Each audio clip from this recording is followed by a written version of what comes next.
And if you're going to reach your destiny, you have to learn to kiss things goodbye. You're not going to understand everything that happens. People may walk away. Life may not turn out the way you thought. It's easy to get bitter, hold a grudge, lose your passion. Or do like Naomi. Kiss the bitterness goodbye. Kiss the person that left you goodbye. Kiss the dream that didn't work out goodbye. God wouldn't have allowed it to happen if He didn't have something better up in front of you. But sometimes God will close the door. He'll move people out of your life. There are people and opportunities that were ordained for your past that are not ordained for your future. They were right for a season, but that season can come to an end. The key is how we handle the closed doors, how you handle the disappointments, how you handle the people that treated you wrong. Sometimes, instead of kissing them goodbye, we smack them goodbye. Good riddance. I didn't like you in the first place. Don't let the door hit you on the way out. Naomi could have turned away angry. Thought, I'm not going to kiss you, Orpah. Some friend you are. That would have kept her from the new things God had in store. She moved back to Bethlehem with her daughter-in-law, Ruth. Ruth married Boaz, a wealthy man that owned all the land. They had a baby. Naomi took care of their son like he was her own. After all she had been through, all the broken dreams, all the loss, while holding the little baby, Naomi said in effect, I never dreamed I could be this happy, this fulfilled. Her latter days were better than her former days. God knows how to give you beauty for ashes. He knows how to turn mourning into dancing. But it would have never happened if she had not kissed Orpah goodbye. Are you at peace with your past? Or are you bitter over the loss? Upset because your plans didn't work out? Holding a grudge because that person walked away? It's time to kiss some things goodbye. Don't bring bitterness into a new year. Don't bring self-pity, a chip on your shoulder. That was in your past. It doesn't belong in the future. You cannot embrace the new things God has in store as long as you're holding on to the old. My father went to be with the Lord back in 1999, some 20 years ago. I lost one of my best friends. I still miss him, but I realize the loss of my father is in my past. It's not in my future. If I would have brought all the hurt, the questions, the self-pity, I wouldn't be where I am. You won't have the strength to move forward if you're weeping over what's behind. It takes a lot of energy to think about the past, relive the hurts, wonder why it didn't work out. That person you lost, if they were supposed to be here, they would still be here. If somebody left you, I say it respectfully, you don't need them. If it didn't work out the way you had planned, it wasn't supposed to. God's ways are not our ways. Will you trust Him when it doesn't make sense? Start kissing things goodbye. You spend enough energy on the past, that doesn't take you anywhere.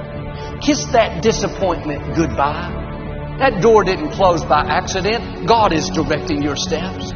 It was either not the right time or because He has something better. A friend of mine owned a very successful business. For years, he was a leader in his field, saw all kinds of growth and increase. He had big dreams to leave his company to his children to continue the legacy. After 25 years, things started to slow down. The competition around him increased. So he started working harder, going in earlier. I would call him and he was meeting with staff at 6 in the morning. He was determined to make it work. He did everything he possibly could. But God is called the Alpha and the Omega, the beginning and the end. We get excited about the beginning, talk a lot about God doing a new thing, but we don't hear a lot about the Omega, the end. But just as God opens doors, sometimes God will close a door. He'll bring things to an end. And this can be hard for us because it feels like a setback. After all the hard work, my friend's company didn't make it. He was so discouraged. For several months, he would hardly talk on the phone. He told me how he felt like a failure. He had all these plans, but it didn't work out the way he thought. And I told him what I'm telling you. The best thing you can do is just kiss it goodbye. Don't bring a failure from yesterday into today. If one dream dies, get back up and dream another dream. He got his passion back and went out and started a consulting business.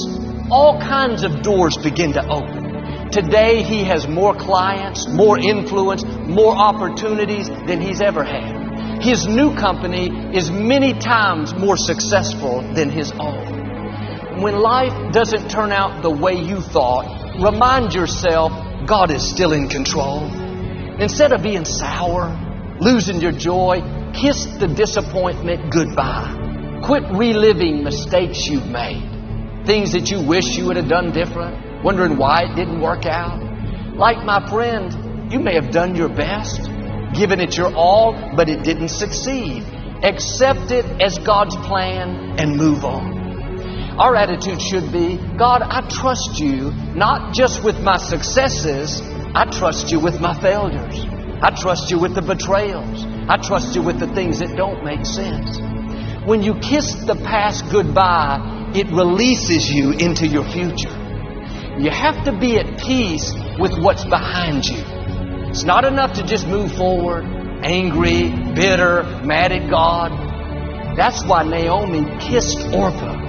It was symbolizing, this is painful, I don't like it, I feel betrayed, but I'm at peace. It takes maturity to kiss things that don't feel good. This is what the prophet Samuel had to do. He spent years mentoring a young man named Saul. He took him under his wing and he trained him to become the next king of Israel.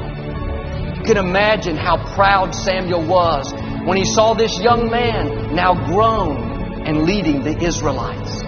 Everyone looked up to King Saul. He was tall and handsome. He looked like a king. But over time, Saul got off course. He made poor decisions. He eventually lost the throne. Samuel was so disappointed. He thought, God, I put all this time and energy into him. I've invested my life and it seems like it was all a big waste. You would think God would say, I understand, Samuel. Too bad, it didn't work out. But God didn't let him feel sorry for himself. He said, Samuel, how long are you going to mourn over Saul?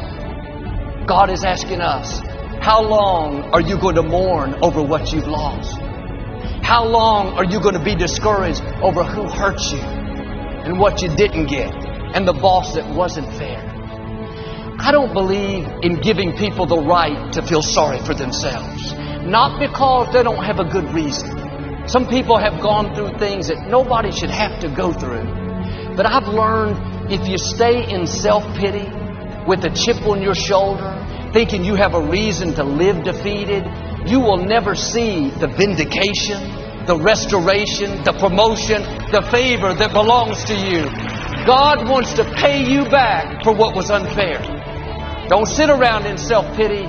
Kiss the bad break goodbye. Kiss the unfair childhood goodbye. Kiss that injustice goodbye.